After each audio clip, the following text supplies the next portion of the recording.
Senator Ted Cruz is demanding an apology from President Obama. He wants the president to look millions of Americans in the eye tomorrow night at the State of the Union and say he is sorry to every single person who lost his or her health insurance.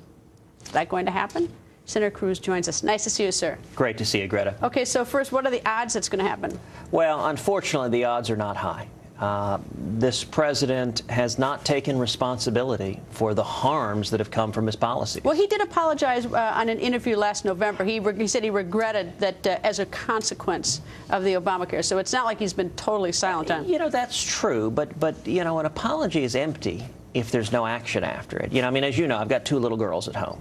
They're 5 and 3. If the 5-year-old is punching her little sister and saying, "I'm sorry," every time she punches her, that's not a very meaningful apology. Every parent knows that if you're going to apologize, stop doing what you're doing and make it right. Well, what would he gain from that at this point? I mean, I assume that tomorrow night he wants to, you know, as every president wants to make this look spectacular. The State of the Union is strong and we're a great nation. All these great things are happening. So why would he want to sort of dig up the dirty laundry?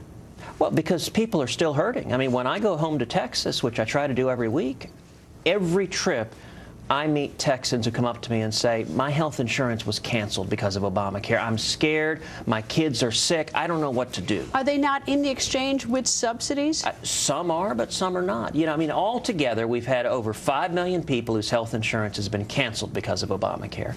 The administration estimates that about 3 million have in some way or shape or form gotten insurance. But McKinsey & Company says of those 3 million, only 11% didn't have insurance. That's only about 330,000. So think about this.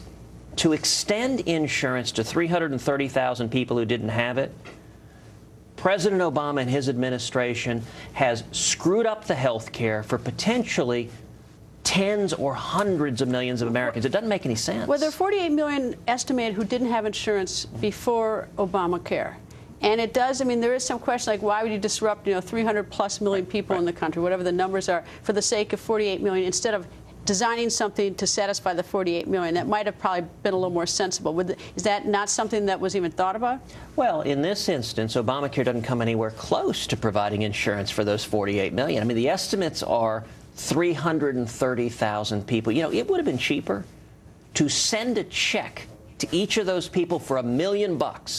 That would have cost a sixth as much as Obamacare, and it wouldn't have messed up everyone else's insurance. When is the breaking point, if there is one? Is it the point when we get through March 31st and the enrollment period is up and we sort of like, we look at the money and see whether all the millennials have divvied up the money that we're hoping they're going to pay in? Is that the point? Well, there are a series of breaking points. The first biggest hit came from the 5 million plus people whose insurance was canceled.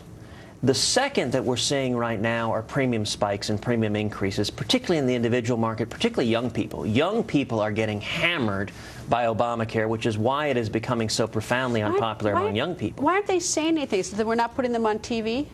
You know, that's a very good question. I mean, the polling now shows that young people have turned sharply against Obamacare. I can tell you in Texas, for a 27-year-old man, in the individual market, his premiums have gone up roughly 70%. And that's a lot of money for someone that's young, that's struggling, that's starting a family, to have premiums spike. But the next shoes to drop, you pointed out, are going to be next spring. Premiums are going to jump even more. More and more people are going to discover they can't see their doctors.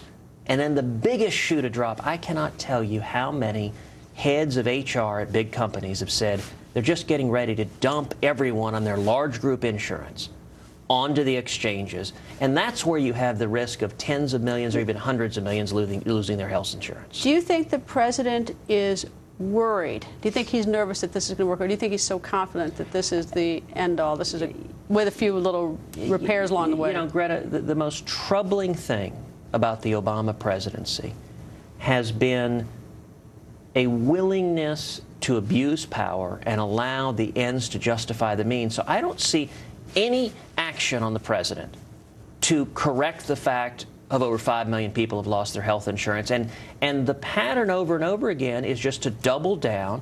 Tomorrow on the State of the Union, he apparently is going to announce that he is sidestepping Congress even more and simply going to force his agenda on the American people through executive orders. That's not the way our Constitution works. That's an abuse of power.